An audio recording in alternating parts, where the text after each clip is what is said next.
자, 안녕하세요. 디자인 아카데미 디프랩의 백형동입니다.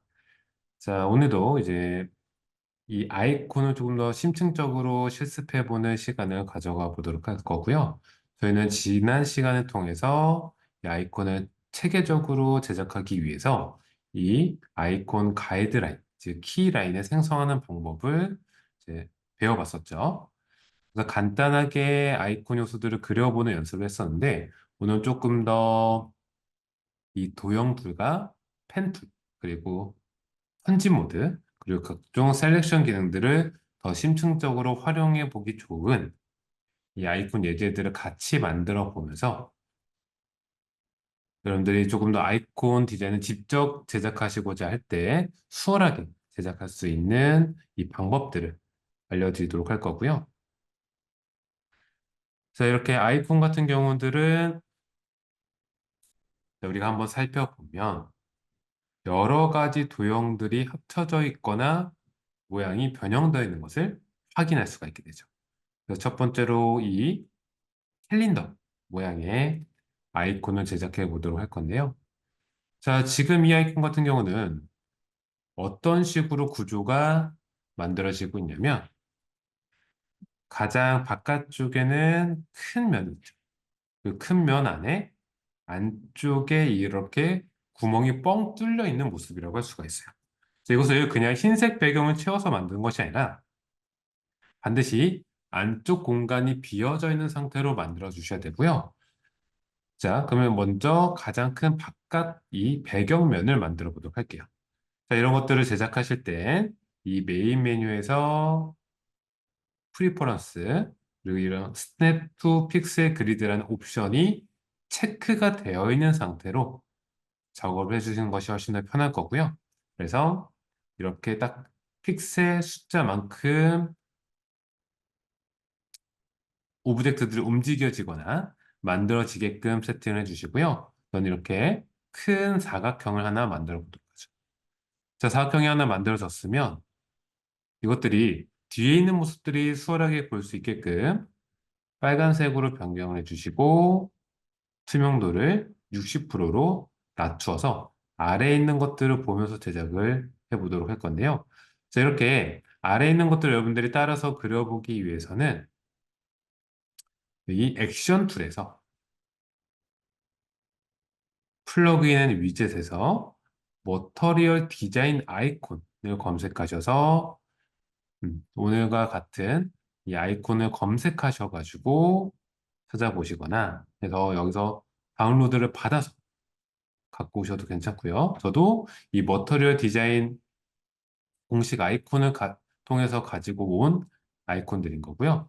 혹시라도 이것들을 찾기가 어려우신 분들은 저희 댓글란에 이메일 주소를 남겨주시면 이 실습할 수 있는 예제를 공유해 드리도록 할게요. 그래서 댓글에 좋아요 눌러주시고 저희 구독 눌러주시고 댓글에 이메일 주소와 실습 요청한다라는 내용을 같이 남겨주시면 좋을 것 같고요. 자, 다시 이어서 실습을 진행해 보도록 할게요. 자, 그럼 이렇게 사각형을 그려서 뒤에 있는 모습들이 보이게끔 따라 그려주시면 훨씬 더 편하겠죠? 자, 그럼 그 다음은 이 끝이 둥글게 바뀌게끔 이 사각형을 선택하셔서 코너 라디우스를 적용시켜 주시면 되고요. 코너 라디우스는 여기 우측 패널에서 적용할 수가 있게 되죠. 먼저 항상 코너 라디우스는 1씩 적용시켜 보면서 어떻게 변하는지를 지켜보시면 돼요. 그럼 1을 적용시켜 보시면 조금 모자라게 라디우스가 생성이 되죠. 그래서 2로 1을 더 더해서 적용을 시켜 보시면 이렇게 내가 원하는 모양으로 동일하게 완성되는 것을 확인할 수가 있게 되죠. 자, 그러면 이제 가장 바깥면을 우리가 제작했으니까 이제 안쪽 면을 이어서 제작해 보도록 할 거고요. 이렇게 내가 구멍을 뚫고 싶은 만큼 레이어를 생성해 주시면 되고요. 그러면 이제 레이어상 아랫면에는 아래 레이어에는 큰 면, 뒤에 있는 면이 위치를 하게 되고요. 레이어 계층상 위에 있는 레이어가 이제 구멍이 뚫려야 할 작은 면이 되게끔 만들어진 상태에서 이 두 개를 한 번에 선택해 주세요. 자, 그리고 이것은 이제 각자 있는 것들을 빼야 하는, 제거해야 되는 상황이죠. 그래서 이런 셀렉션 기능을 활용해 볼 건데 지난 시간에 활용했었던 유니온 셀렉션이 아니라 밑에 있는 서브트랙트 셀렉션을 활용해서 겹쳐 있는 것을 제거를 하도록 할 거예요. 그럼 이렇게 구멍이 뻥 뚫려 있는 모습이 완성되게 되죠. 지금 이렇게 안쪽에 키라인 때문에 조금 면이 나는 것처럼 보이지만 실제는 정확하게 면이 만들어지게 되었고요. 그다음에 이렇게 구멍이 뚫린 내가 원하는 모양이 만들어지게 되었으면 이제 나머지 부분들은 이 또 사각형 기능을 사용하셔서 원하는 것들을 순차적으로 제작을 해주시면 돼요. 이것도 아주 단순한 모양들이기 때문에 어렵지 않게 모양을 완성시킬 수가 있게 되고요. 자, 이렇게 내가 원하는 모양들이 전부 다 완성이 되었으면은 컬러를 통일시켜 주시고요. 레이어를 한 번에 선택하셔서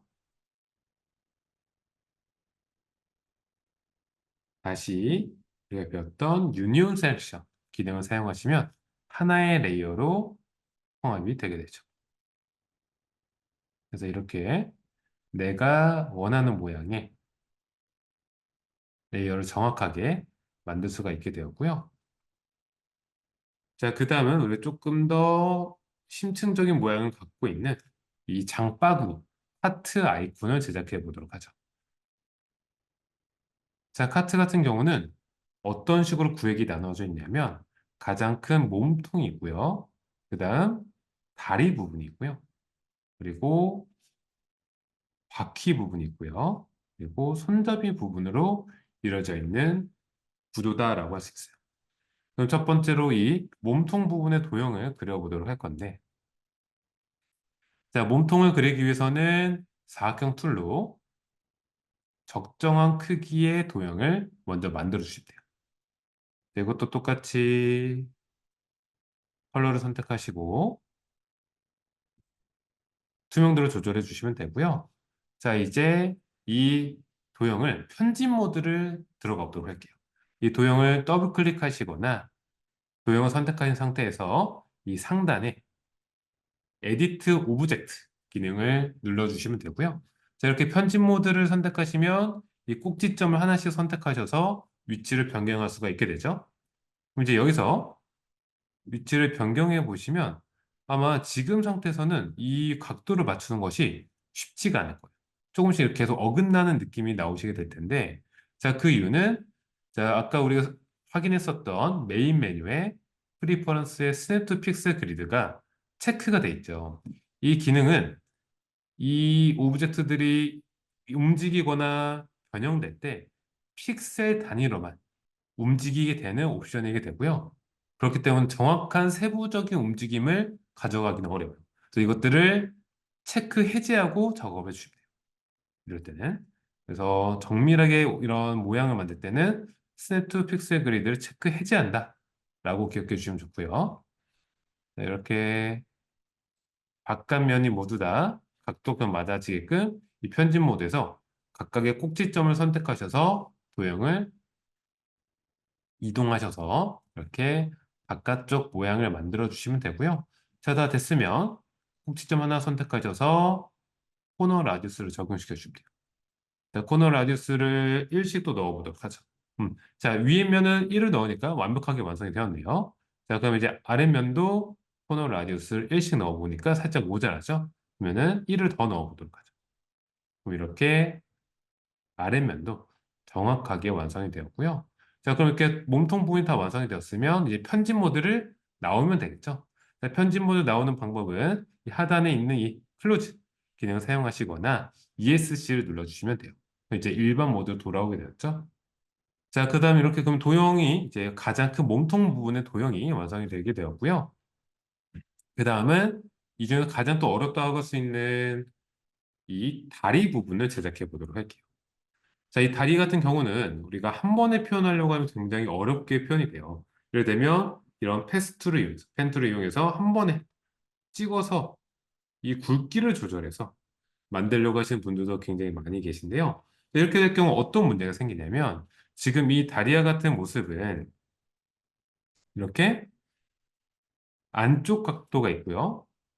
바깥쪽 각도가 따로 생성되는 것을 확인할 수가 있게 되죠. 안쪽에 있는 각도와 바깥쪽도 전혀 다르기 때문에 이렇게 하나의 공정으로 이루어져 있는 표현에서는 이런 안쪽, 바깥쪽 표현을 따로따로 할 수가 없게 되기 때문에 원하는 모양이 안 만들어지게 되죠. 항상 이런 모양을 연출할 때는 바깥면을 기준으로 해서 이 도형을 따주시면 돼요. 이렇게 아웃라인 형태로 모양이 완성되게끔 지금 완벽하게 정렬하지 않아도 괜찮으니까요. 적절하게 모양을 만들어 주시고요. 필값을 채워주시고 스트로크는 제거해 주시면 이렇게 면만 남게 되죠. 여기서 똑같이 빨간색을 변경하고 투명도를 60%로 변경해서 밑에 면을 확인하면서 하나하나 맞춰보도록 하죠. 현재는 우리가 펜 툴을 이용해서 만들었기 때문에 편집 모드로 들어와 있는 상황이죠. 그래서 무브 툴을 선택하셔서 꼭지점을 하나씩 선택하시고 외부에 있는 모양을 먼저 완벽하게 맞춰주세요. 여러분들 꼭 주의하셔야 될 점이 이렇게 먼저 외곽에 있는 모양을 완벽하게 맞춰주셔야 추후에 내가 원하는 이런 코너 라디우스 같은 것들 적용하더라도 정확하게 오차 없이 만들 수가 있게 돼요. 그래서 꼼꼼하게 크게 확대하셔서 가장 바깥면을 모두 다 맞춰주시고요. 자, 그럼 우리 이제 코너 라디우스 적용시켜야 되면은 이쪽과 바깥쪽이 있죠? 그럼 바깥쪽 먼저 코너 라디우스를 1만 넣어보도록 할게요. 자, 그럼 1 넣으니까 좀 모자라죠? 그럼 2를 넣으니까 딱 완벽하게 모양이 완성이 되죠? 자, 그럼 이제 안쪽도 시점을 선택하셔서 코너 라디우스를 적용시켜 주시는데 이 코너 라디우스를 1만 넣으니까 한참 넘어가죠? 자, 그래서 이것은 코너 라디우스를 소수점 단위로 넣어주시면 되고요. 팁을 드리면 0.25만큼 넣어주시면 돼요. 제가 보여드렸던 대로 바깥면을 완벽하게 맞춰주시고 0.25를 넣어주셨다면 이렇게 동일하게 모양이 만들어진 것을 확인할 수가 있게 될 것이고요. 자, 그럼 이제 이렇게 다리 모양도 완성이 되었죠. 자, 그럼 이제 나머지 부분은 쉽죠. 자, 이런 것들은 오히려 이 현재 상태보다 프리퍼런스에서 스냅 투 픽셀 그리드를 체크를 다시 하고 도형을 만들어 주시면은 쉽게 제작이 되게 될 것이고요. 손잡이도 등사치로 사각형을 만들어 주시고 투명도 조절해서 편집 모드로 들어가셔서 우리가 배웠던 대로 꼭지점을 하나씩 이동해서 만들어 주시면 어렵지 않게 손잡이 부분도 완성이 되죠. 자, 그럼 여기 똑같이 하나, 둘, 셋, 넷, 5개의 레이어로 이 같은 모양이 만들어지게 될 것이고요. 똑같이 여러분들 투명도 적용시켰던 거 되돌려 주시고 컬러 변경해 주신 다음에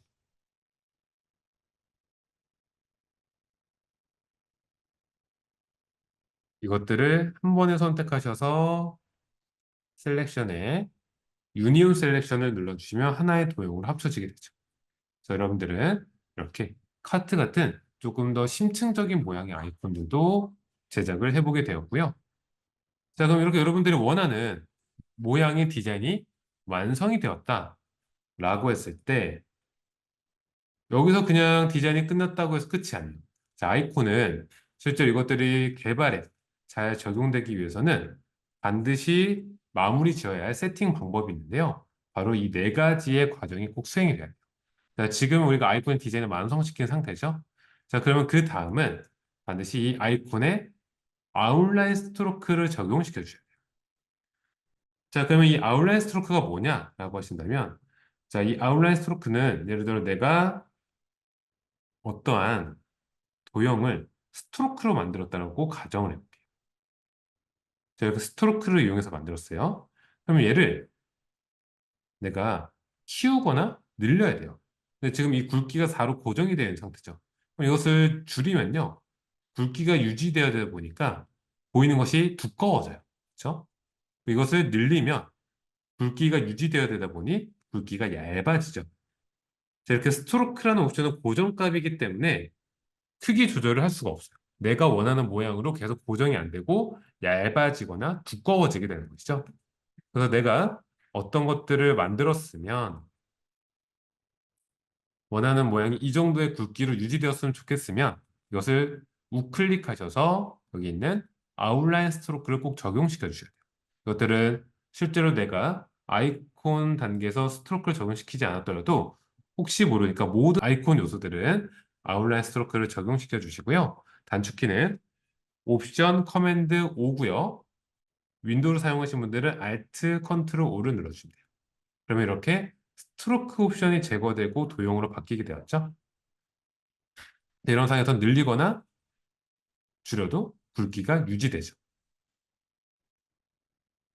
자, 그 다음에 이제 이를 갖고 와서 사용을 해보면, 자, 그 다음은 컨스트레인츠라는 것을 우리가 또 바꿔주셔야 되는데, 이 컨스트레인츠라는 것은 뭐냐면 고정값을 말하게 돼요.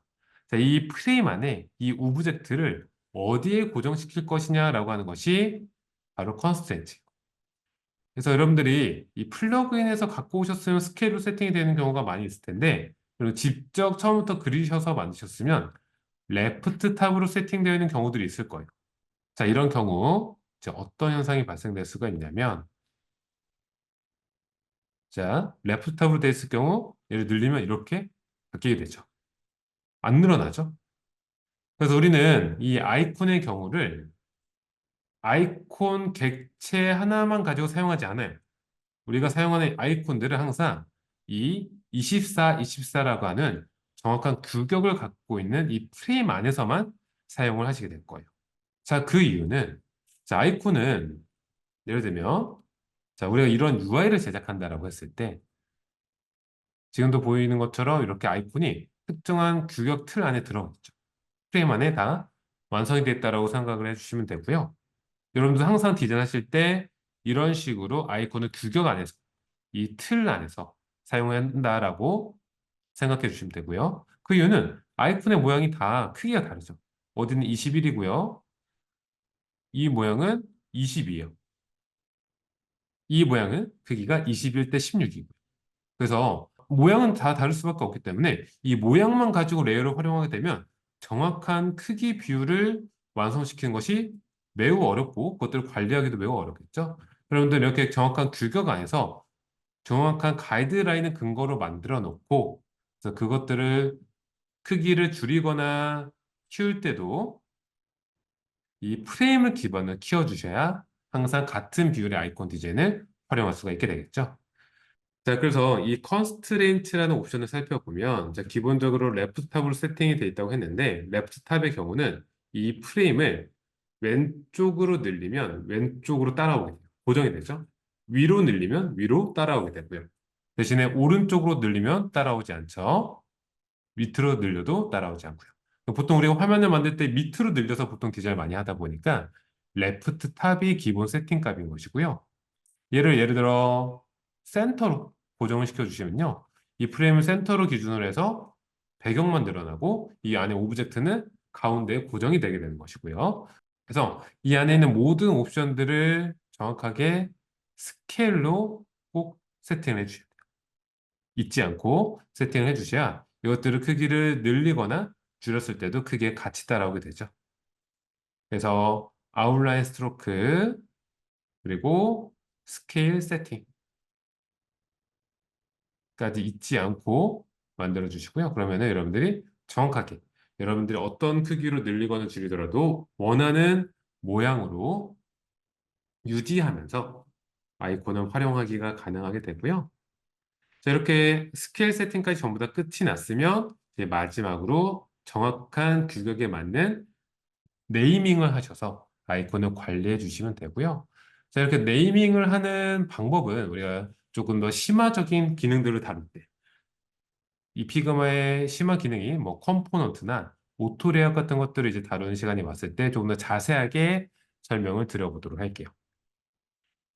그래서 오늘은 이렇게 아이콘을 조금 더 체계적으로 제작해서 완성시키는 방법과 그것들을 가지고 마지막 세팅 과정까지 활용할 수 있는 방법을 다뤄보았고요. 음. 자, 이렇게 오늘 시간을 마지막으로 이 아이콘을 제작하는 기초 과정들을 마무리 지어보도록 할 거고요. 그 다음에는 조금 더 다양한 기능들을 다룰 수 있는 예제들을 가지고 실습하는 시간을 가져가 보도록 하죠. 자, 그러면 저희 오늘 실습은 여기서 마무리 지어보도록 할게요. 감사합니다.